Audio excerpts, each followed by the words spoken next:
Imagine waking up tomorrow to a broken furnace and a foot of snow outside your window. No space heater, no wool blanket ordered online, no delivery app bringing something hot to your door. Just you, brutal cold, and a genuine chance you do not make it to spring. Now imagine that is not a single bad week. That is simply how every winter works for 10,000 years straight. That was ordinary life for our ancient ancestors. And somehow, they made it through. We are talking about a stretch of roughly 300,000 years, covering the era of fully modern Homo sapiens and also our closer relatives, the Neanderthals, who had already been surviving genuine Ice Age conditions long before our species ever arrived on the scene. If you think a hard winter in Minnesota sounds rough, you are not remotely prepared for what is coming. At the height of the last glacial maximum, roughly 20,000 years ago, average global temperatures ran somewhere around 11 degrees Fahrenheit colder than they are today. 11 degrees sounds small on paper, but that gap alone is the difference between a modern city standing where it does and that same ground buried under more than half a mile of solid ice. Enormous stretches of North America, Europe, and Asia sat permanently underneath ice sheets, thousands of miles across. Even in the regions people actually lived, winter cold routinely dropped low enough that modern humans, with every piece of gear available to us today, would struggle to survive more than a handful of days exposed to it. And yet the land was teeming with life. Woolly mammoths, cave bears, giant short-faced bears, saber-toothed cats, and Irish elk carrying antlers that stretched wider than a car is long. These animals were simultaneously the single greatest danger these people faced and the resource that kept entire communities alive. We will circle back to that. Sea levels also sat roughly 400 feet lower than they do now, connecting land that is separated by open ocean today. Britain was physically attached to mainland Europe. A now submerged land bridge joined Siberia and Alaska into a single continuous landmass.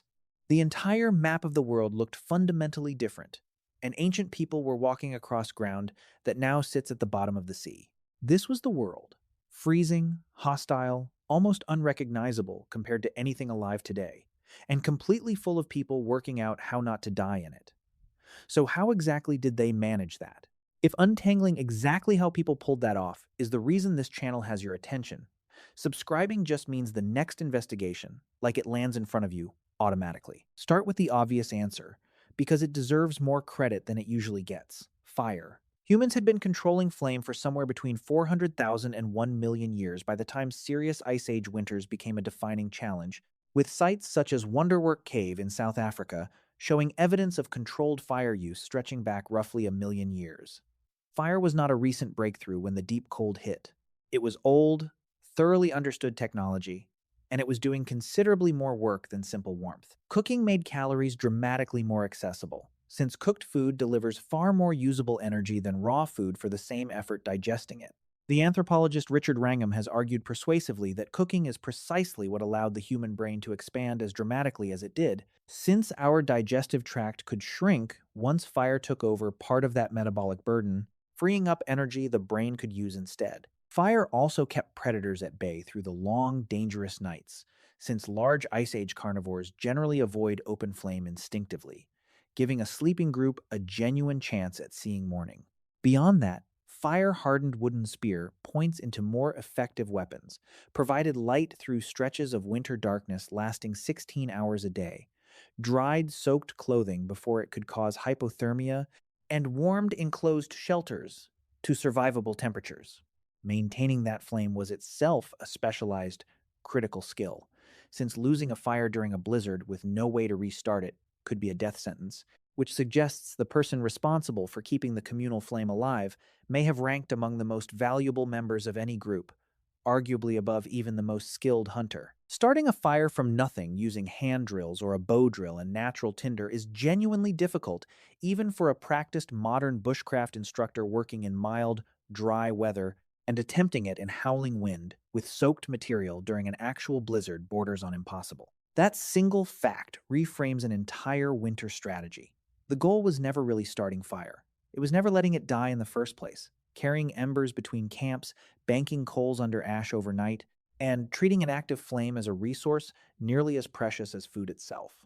Shelter mattered just as much, and ancient humans were considerably more deliberate about it than popular imagination usually allows. Caves offered genuinely excellent protection, since a deep cave holds a fairly stable interior temperature year-round, typically somewhere in the low 50s Fahrenheit, regardless of conditions outside, which is not warm but is entirely survivable alongside fire and shared body heat. Cave walls also blocked wind, and wind chill alone can turn already dangerous cold into something lethal within minutes. But caves were not always available where people actually needed to be, since resources and game moved constantly, and when no cave existed nearby, ancient humans built.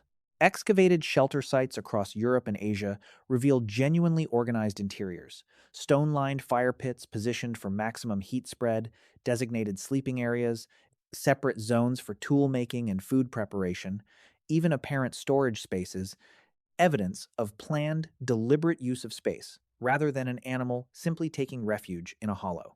The most striking example of Ice Age construction comes from circular dwellings built almost entirely from mammoth bone, discovered at sites including Mesorik in present-day Ukraine, and dating back roughly 15,000 years. These structures were assembled from hundreds of individual bones, femurs, shoulder blades, jaws, and vertebrae, carefully interlocked and stacked into load-bearing walls, then covered with stretched hide to create a shelter that kept out wind and largely kept out water. Some of these dwellings required the remains of more than 150 separate mammoths, and whether those animals were primarily hunted or scavenged remains debated. But the sheer scale of planning, sourcing, and transport involved is remarkable regardless. This was architecture, built from an unlikely material by people with only stone tools, and accumulated collective knowledge of how curved bone braces against itself under load, knowledge that had to be worked out through direct trial, failure, and correction, since no earlier generation had left behind a blueprint for turning the remains of an animal that large into a home capable of standing through an entire winter. Excavations of these dwellings have also turned up hearths, positioned at the structure's center, discarded tools, worked ivory, and food remains scattered exactly where daily life would have left them, evidence that these were not emergency shelters thrown together in a crisis, but genuine year-round homes, lived in, maintained, and periodically rebuilt across generations of the same families. Human biology itself carried real adaptations to this kind of cold, some behavioral and some written directly into the body. Neanderthals, who endured genuine glacial conditions for far longer than our own species had at that point, show a distinctly cold-adapted body shape in the fossil record. A broader, barrel-like rib cage and proportionally shorter forearms and lower legs compared to modern humans. A build that reduces the total surface area through which body heat escapes relative to the volume generating it. Essentially the same physical principle that makes a compact object cool more slowly than a long, thin one. Modern humans living at high latitudes carry their own inherited cold-era adaptation, a gradual lightening of skin pigmentation as populations moved into regions with far less annual sunlight. Darker skin blocks more ultraviolet radiation, which is protective near the equator, but it also blocks the same radiation needed to synthesize vitamin D through the skin, a serious liability in a region already suffering through months of short, weak winter daylight. Populations that lightened over many generations absorbed just enough additional ultraviolet light to keep producing sufficient vitamin D even through the darkest, coldest stretches of the year. A genetic trade-off shaped directly by the same brutal winters this whole story is about. Neither adaptation happened quickly or consciously. Both represent thousands of years of the same brutal arithmetic. Individuals whose bodies happen to retain heat slightly better or synthesize vitamin D slightly more efficiently in low light simply outlasted and outreproduced those who did not, until an entire population's baseline biology had quietly shifted around the demands of the climate it was living inside. Surviving winter also depended enormously on other people, and modern culture's fixation on solitary survival, the lone camper making fire from 2 sticks for a television audience, has almost nothing to do with how ancient humans actually operated. Core groups typically ran somewhere between 20 and 50 people, connected through wider social networks, reaching hundreds or thousands more across a broader territory. And this was not incidental. It was deliberately maintained survival infrastructure. Winter demanded specialists, Someone who knew precisely how to butcher a large carcass for maximum caloric yield down to the organs and marrow. Someone who knew which roots still held nutrition beneath a foot of snow, and an elder who remembered a similarly brutal winter from years before and recalled exactly which valley still held game when everywhere else had emptied out. Long winter nights, when outdoor movement was limited, were likely the primary window for passing that knowledge along. Stories told beside the fire were not simple entertainment. They were structured education, generational survival knowledge, compressed into something memorable enough to be retold accurately for decades. An elder who carried detailed knowledge of the surrounding landscape functioned as something close to a living reference library. And losing that person meant losing knowledge that could not be easily rebuilt. This is likely part of why care for older, less physically capable group members shows up so consistently in the archaeological record. Feeding and protecting someone who could no longer hunt or travel easily was not simple sentiment, it was a direct investment in the group's collective memory, the accumulated record of every hard winter that had come before this one, and exactly how the group had made it through. Clothing solved a problem no amount of fire or shelter could fully address on its own. Since modern humans carry almost no protective body hair and lose heat dangerously fast when exposed and unclothed, researchers have used an unusually clever method to estimate when regular clothing use began, tracking the evolutionary split between head lice and body lice. Since body lice live specifically in fabric rather than directly on skin, that divergence is estimated at roughly 170,000 years ago, marking our earliest solid evidence that humans were consistently covering themselves in something. By the time the Upper Paleolithic arrived, roughly 40,000 to 10,000 years ago, clothing technology had advanced to a genuinely striking degree. Bone needles recovered from sites across Europe and Siberia are so fine that modern researchers attempting to replicate them using only period-appropriate tools have found the task difficult, some needle eyes measuring barely a millimeter across. The burial site of Sungir in Russia, dated to roughly 34,000 years ago, preserved two children interred wearing garments sewn with thousands of individually carved ivory beads, and reconstruction of that clothing points to a layered system. A close inner layer for moisture control, a middle insulating layer, and a tougher outer layer for wind and water resistance, complete with hoods, trousers, and boots. Essentially the same layering principle modern mountaineering guides still recommend today, arrived at independently through pure trial, error, and generations of accumulated consequence. Hides were prepared through brain tanning, a labor-intensive process using an animal's own brain tissue worked into the skin to soften and preserve it, producing leather that was durable, reasonably water-resistant, and genuinely warm. Nothing about that process was accidental or occasional. Every large animal killed for food also became the raw material for clothing, footwear, bedding, and shelter covering. And across an entire community, tanning hides and sewing garments likely consumed as many collective hours through the cold months as hunting itself did, a full-scale seasonal industry built entirely around not freezing to death. Beyond clothing, some communities appear to have addressed the cold directly at the sleeping area itself, using stones heated in the fire and then buried beneath a thin layer of earth or bedding material inside a sleeping pit, creating a slow-release source of radiant warmth that could keep a resting body from losing heat overnight even after the main fire had burned low. This is a remarkably simple solution, essentially an ancestor of the modern heating pad, requiring nothing beyond fire, stone, and the accumulated observation that a rock pulled from the embers stays warm for hours after the flame itself has died down. It is the kind of low-tech innovation that leaves almost no dramatic trace in the archaeological record.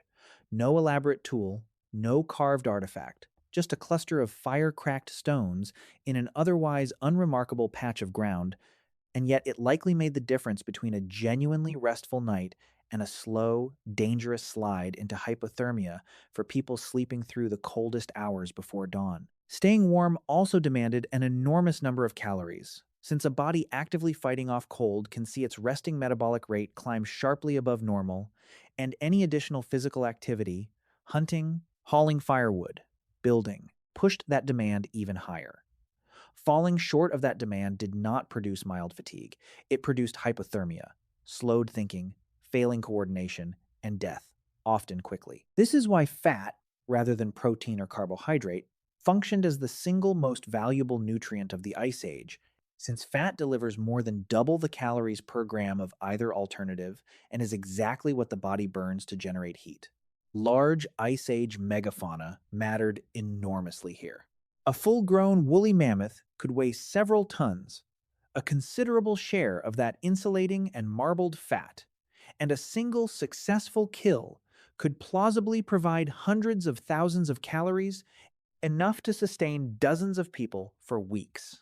Hunting an animal that size, however, was never simple, and evidence points to strategies including driving animals into boggy terrain where they became trapped, ambushes staged at river crossings, and coordinated group efforts using fire and noise to funnel a panicked animal toward a prepared kill site, all requiring real planning and social coordination. Storing that windfall required its own ingenuity. Permafrost, ground that stays frozen year-round, functioned as a natural deep freezer, and ancient communities dug storage pits directly into it to preserve meat for weeks or months at a time, a deliberate strategy documented at multiple sites across Siberia and Eastern Europe. Choosing where to dig one of these pits was itself a skill, since the wrong location could flood with meltwater during a brief thaw or simply fail to stay cold enough, meaning the people responsible for selecting and maintaining these caches were drawing on detailed, site-specific knowledge of how the ground around them actually behaved across an entire year. Meat that could not be frozen was instead sliced thin and dried in cold winter air, extending its usable life considerably, while rendered fat was stored inside containers made from bladders or stomach linings. Some evidence even points towards something close to a prehistoric energy bar, dried pulverized meat mixed with rendered fat and occasionally dried berries, calorie-dense and capable of lasting months without spoiling. Autumn, far from being a season of rest, appears to have been a period of intense, coordinated food preparation across an entire community. Hunting, processing, drying, and storing considerably more than immediate need required, a deliberate buffer against the worst possible winter. Excavated storage pits at multiple sites contain quantities of preserved food well beyond what a single group could plausibly need for an average season, which researchers interpret as evidence of genuine risk planning rather than simple habit, communities consciously preparing for the worst winter they could imagine rather than the average one they expected.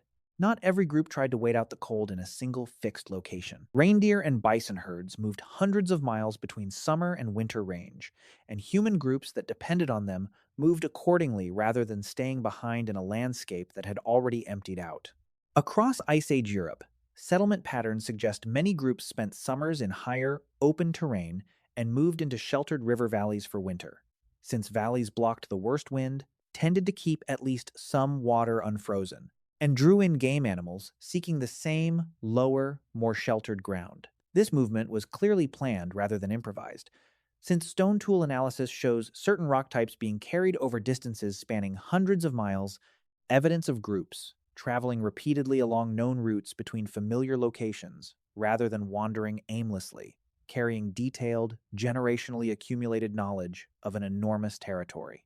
A group did not simply wander until it happened upon a valley that looked promising. It moved with the confidence of people who had made the exact same trip the year before, and the year before that, following a mental map refined across multiple lifetimes and passed down with the same care as any physical tool.